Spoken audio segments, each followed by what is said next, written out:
Друзья, всем огромнейший привет!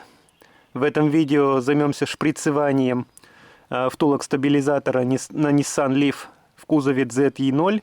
То есть это первое поколение. Модели как раз таки выпускались до 2013 года.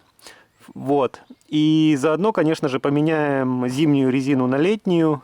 Зимняя резина, кстати, еще в отличном состоянии. То есть при покупке автомобиля это был большой бонус.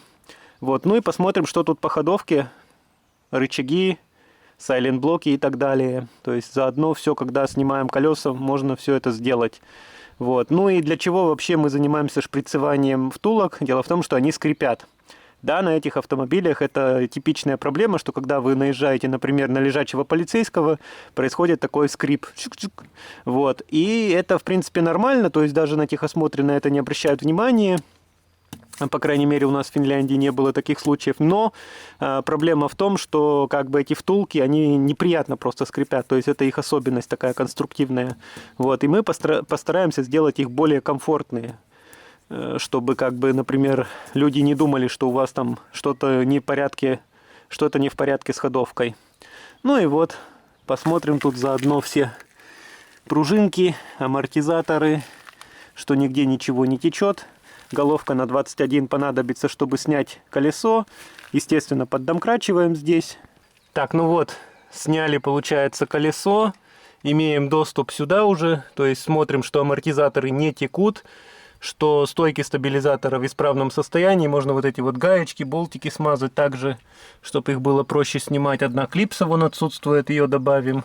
Ну и вот там вот получается интересующие нас скрипящие втулки стабилизатора. Вот там вот я уже добавляю постепенно силикон, то есть взял шприц, налил туда силикона и получается просто иголкой туда удобно подобраться. Протыкать их не надо. Их не надо протыкать, их нужно просто смазать как следует. Вот, и все будет замечательно. То есть они еще послужат. То есть в целом с ними каких-либо других проблем нету. То есть единственная их проблема в том, что они просто такие вот некачественные по звуковым явлениям, то есть скрипят. В целом люфта в них нету. Вот, рычаги нормальные, но вон там вон видно, что сайлент-блок уже с трещинами в резине, то есть он скоро может уже подъехать.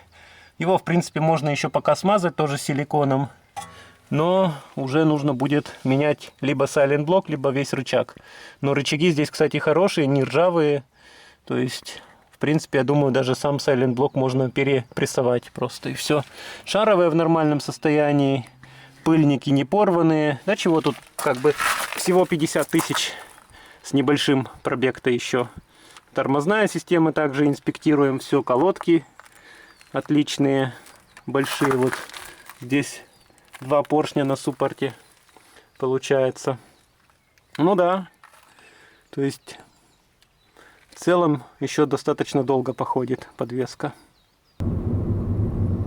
Так, катаемся, тестируем. Я уже больше 1000 километров проехал. Вот если в этом месте у меня раньше скрипело что-то в подвеске, вот лежачий полицейский, то сейчас не скрипит. Также, когда я еду по каким-то кочкам, канавкам, там, где дорога неровная, то есть никаких скрипов больше нету. То есть очень бюджетный способ избавиться от скрипов. Просто нужно лишь эту силиконовую смазку время от времени обновлять. Ну, то есть, когда меняете резину, получается, вот как раз таки заодно и немножко смазать эти втулки. В остальном автомобиль прошел техосмотр, с ним все нормально, подвеска в исправном состоянии, тормозная идеальная, поэтому в этом плане тоже, конечно, с автомобилем все хорошо. Nissan Leaf, он реально интересный вариант. Всем спасибо за просмотр, подписывайтесь на канал, ставьте лайки. Всем пока и до новых встреч.